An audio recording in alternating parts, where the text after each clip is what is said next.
Ask the Doctor is sponsored by AllianceHealth Durant. When a patient's hip is damaged from osteoarthritis, rheumatoid arthritis, loss of blood supply, or trauma, the recommended treatment is often total hip replacement arthroplasty.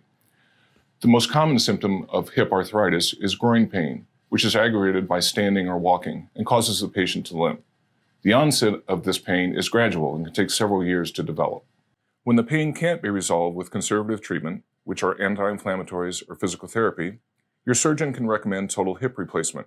Total hip replacement involves replacing both the ball and the cup of your hip joint. The surgery typically takes about an hour, and the patient can usually begin full weight bearing on the same day of surgery. The newest hip replacements are made of titanium for both the stem and the cup, polyethylene for the liner of the cup, and ceramic for the ball of the hip, and are designed to last 25 to 30 years.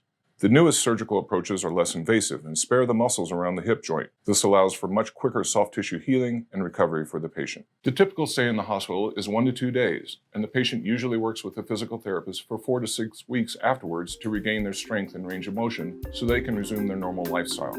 I'm Dr. Chris Leslie, orthopedic surgeon, AllianceHealth Durant. AllianceHealth Durant Medill is pleased to resume surgeries and other healthcare services for our patients' health and the well-being of the southeastern Oklahoma and Texoma communities. Patients needing to schedule a procedure can now call their physician's office and schedule an appointment.